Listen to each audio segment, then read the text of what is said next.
আমাদের শহীদরা তারা যে প্রত্যাশা নিয়ে নিজের জীবনকে উৎসর্গ করেছে, সেই প্রত্যাশাগুলো যাতে পূরণ করতে পারি আমরা, এই দেশের মানুষের সমর্থন নিয়ে একটি গণতান্ত্রিক উপায় সরকার গঠন করতে সক্ষম হলে সকলকে, রাজনৈতিক দলগুলোকে আমরা বহু আগেই বলেছি যে আমরা সকলকে একসাথে নিয়ে দেশ গড়তে চাই। আমরা অতীতে দেখেছি যে দেশ বিভক্ত করে দেওয়া হয়েছিল, এবং সেজন্যই দেখেছি বাংলাদেশ সহ বাংলাদেশের প্রত্যেকটি প্রতিষ্ঠান কিভাবে ভেঙে চুরে ছারখার হয়ে গিয়েছে। আমরা বিশ্বাস করি যে দেশকে যদি গড়তে হয়, জাতিকে ঐক্যবদ্ধ করতে হবে।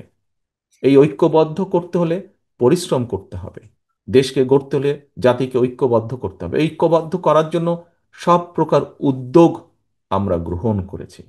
একটু আগে আপনাদের সামনে আমি তুলে ধরেছি বিএনপির প্রত্যেকটি, আমাদের যারা শহীদ হয়েছে সহকর্মীরা, তারা দেশকে যেমন দেখতে চেয়েছে, তার উপরে ভিত্তি করে আমরা প্রত্যেকটি বিষয়ে পরিকল্পনা গ্রহণ করেছি। কিন্তু একটি শব্দ প্রায় বক্তব্যের উঠে আসে, ষড়যন্ত্র।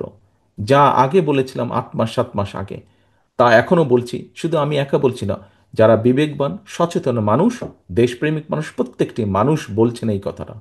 নতুন করে ষড়যন্ত্র আবার শুরু হয়েছে। একটু আগে আমি বলেছি বিএনপি তার অভিজ্ঞতার আলোকে বলেছে সংস্কার কোনটি উচিত হবে কোনটি উচিত হবে না বা কি মতামত, কারণ বিএনপি দায়িত্ববোধ থেকে বলেছে।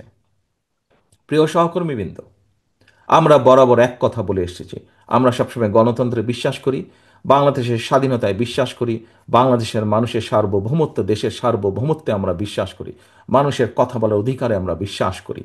বিএনপি তার জন্ম থেকে বলেছে, বিএনপি বহুদলীয় গণতন্ত্রে বিশ্বাস করে।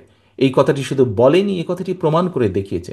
বিএনপি সংসদীয় গণতন্ত্রে বিশ্বাস করে। বিএনপি শুধু বলেইনি, দেশনেত্রী খালেদা জিয়ার সময় আমরা এটি প্রমাণ করে দিয়েছি প্রেসিডেন্সিয়াল ফর্ম থেকে পার্লামেন্টারিয়ান ফর্মে কনভার্ট করার মাধ্যমে।